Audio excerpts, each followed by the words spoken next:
ယ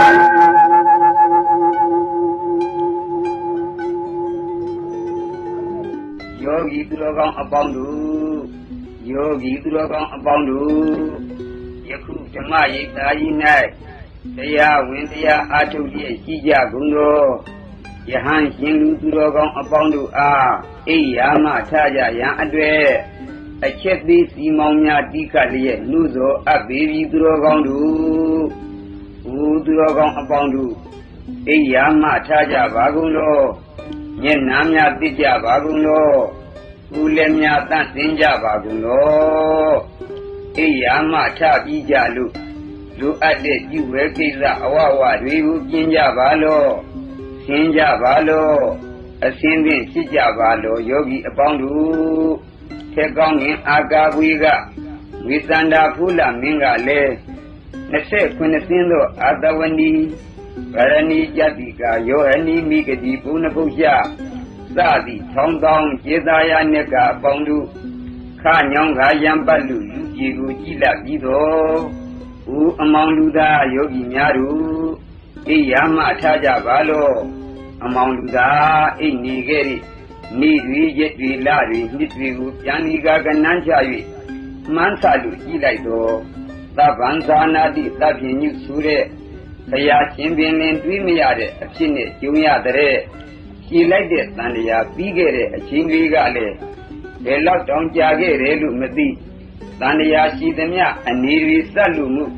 အသီးတွေလည်းထပ်ခဲ့ကြပြီဇာတိတရားပြာတိမရဏစသည်ထောင်တောင်းဒီအပေါင်းတွေကလည်းကျုံခဲ့လာပေါ့ရှိကူလေခန္ဓာအစဉ်ညာမဝင်လို့ပရိစ္ဆသမုပ္ပါလေလူရာစက်နေကြရင်ဖြင့်အပေလေးပါးဆိုတဲ့နေရာကလည်းအမောင်လူသားရဲ့နေရာသာဖြစ်တယ်လို့ဘုရားကိုယ်တော်မြတ်ကြီးကဟောတော်မူခဲ့ပါတယ်။ဦးအမောင်လူသားယောဂီများတို့တတိထား၍စဉ်းစားသာကြည့်ကြပါတော့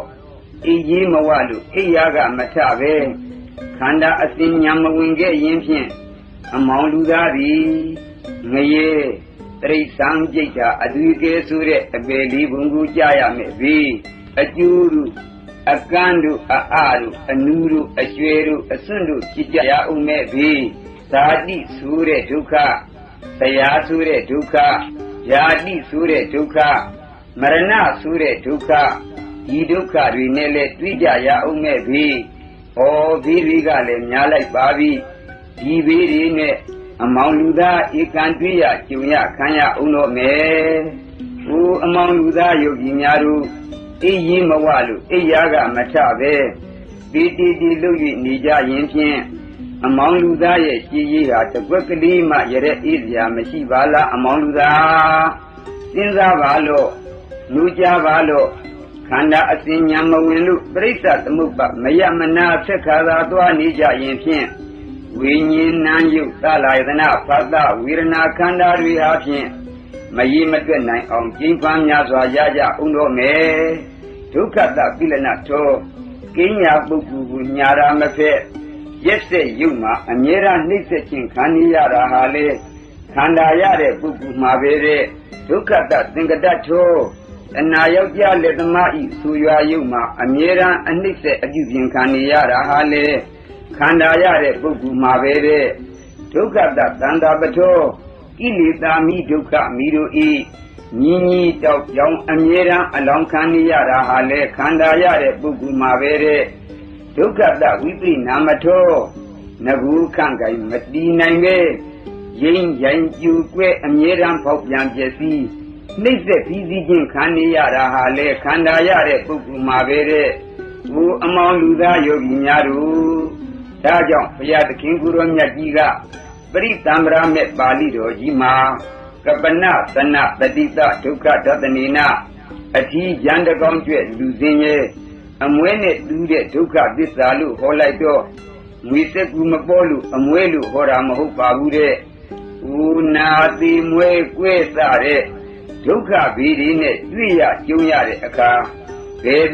သူမှမကယ်နိုင်လို့မှုအထီးရန်တကောင်းကျွဲ့အမွဲလူစင်းရဲ့လို့ဆိုလိုက်ပါတယ်ဦးယောဂီသူတော်ကောင်းတို့အလူမပြည့်လို့အငတ်မပြေခဲ့ရင်ဖြင့်မန္တာတုစัจ जा မင်းကြီးပင်အမွေးပဲတဲ့ကျုပ်တို့ရဲ့ ဘောဓမဖရာအလောင်းတော်ကြီးဟာမန္တာတုစัจ जा မင်းကြီးဖြစ်စဉ်ကပလင်ပေါင်း8400နဲ့နန်းစည်းစိမ်ခံစားလို့အမရတဲ့အတွက်နတ်ပြည်ကိုတက်ပြီးတော့တရားမင်းကိုအန်တုတော့တရားမင်းကညာနတ်စည်းစိမ်ကိုတဝက်ခွဲ၍ပြရရှာတဲ့ဒီတော့မှမန္တာတုစัจ जा မင်းကြီးဟာနတ်စည်းစိမ်ခံစားနေလိုက်တာတရားမင်း36ယောက်တာပြောင်းသွားတယ်သူ့မှာတော့နတ်စည်းစိမ်ခံစားလို့မဝတဲ့အပြည့်အငတ်တောင်မပြင်းရှာဘူးတဲ့အမောင်လူသားသင်္ကာအငတ်ပြေပါဦးမလားအငတ်မပြေလို့ငတ်သေးသာသေးကြရင်ဖြင့်အပေလေးရွာဟာအမောင်လူသားရဲ့နေရာပဲဟိုအမောင်လူသားစဉ်းစားပါလို့လူကြပါလို့အိယာမထပါလို့ကာကြီးတွေစီးပြီးတိုက်ကြီးနဲ့နေလို့ပစ္စည်းဥစ္စာတွေဘလောက်ပင်မရေးမတွက်နိုင်အောင်ပုံများပြေဝနေစေကမူအလူမပြည့်လို့အငတ်မပြေပဲသူတော်ကောင်းတရားတွေကိုအာမထုတ်ကြရင်ဖြင့်အမောင်လူသားဟာအမွေပါပဲလူချမ်းသာမဟုတ်သေးပါဘူးဟိုအမောင်လူသားစဉ်းစား၍သာကြည့်ပါတော့လူလူကြီးသုတ်ပဗုဒ္ဓပစ္စည်းတွေမွေးလိုက်တာမှပစိုးစုပ်တောင်လုံအောင်မချုံနိုင်ရှာဘူးဒါပေမဲ့သူခမာသရာသီလသုတ္တစာကပညာဟိရိဝတ္တပဆိုတဲ့သောတာပန်လက္ခဏာသူတော်ကောင်းအင်္ဂါတွေကိန်းလိုက်တဲ့အတွက်လောကမှာဟေသုပ္ပဗုဒ္ဓဟာလူကျမ်းသာကြီးပါกว่าလို့ဘုရားကဟောလိုက်ပါတယ်သူတော်ကောင်းလူဒါကြောင့်မို့အမောင်လူသားယောဂီများတို့ထားကြပါလို့အိယာမထားကြပါတော့သေကောင်းရင်အာကာဝေမှာဝိသန္တာလယထာအကျေတာယာနိကများတို့ကခသာကအလှပြိုင်လျက်သူငါနိုင်အပြိုင်ကျဲလူမှုဤနုဝေအကာလတိတ်ဆိတ်တဲ့ညအခါဝဲသာတတဘယင်သည်ဘုရားရှင်ထမ်းမောက်သူဇီဝကကောင်းဆောင်၍အခုမျိုးရောက်တဲ့အခါဘုရားရှင်အမှုပြုတဲ့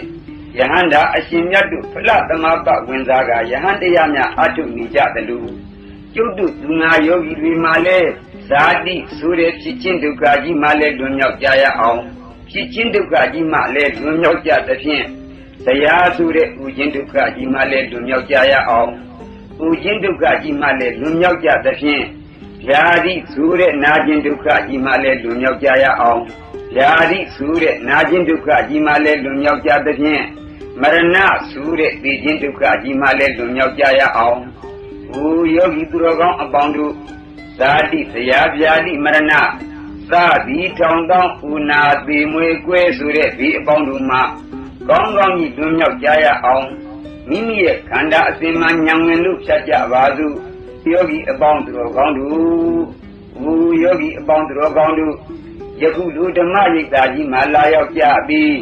မိမိကိုယ်ကိုကဲတင်တဲ့မိမိရဲ့ခန္ဓာကိုမိမိဉာဏ်ကစောင့်ကြည့်တဲ့ခန္ဓာကပြောတဲ့ဟောတဲ့တရားတွေကိုဉာဏ်နဲ့နာတဲ့ဝိပဿနာအလုပ်တွေကိုလုပ်နေကြတာဟာယောဂီတို့အားမြည်သူတခုတယောက်ကမှအတင်းအကျပ်စေခိုင်းလို့ယခုလူလာရောက်ပြီးတရားအထုနေကြခြင်းမဟုတ်ကြပါယောဂီတို့ဟာစားစရာနေစရာထိုင်စရာမရှိကြလို့လေယခုလူလာရောက်ပြီးရိတ်သာမှမိကို၍နေထိုင်ကြခြင်းလည်းမဟုတ်ကြပါယောဂီတို့ဟာအပေါင်းအသင်းတွေနဲ့စကားတွေဝိုင်းဖွဲ့လို့ပြောပါစွာနေကြရအောင်လေယခုဓမ္မရိပ်သာကြီးကိုလာရောက်၍နေကြခြင်းလည်းမဟုတ်ကြပါသူတော်ကောင်းအပေါင်းတို့အလွန်မှကြောက်ကြပါတယ်ဆိုတဲ့ငရေတိဋ္ဌံပိဋ္ဌအတိကေဒီဟုသောအပေလေးဘုံဒုက္ခတိတန်ရာမှ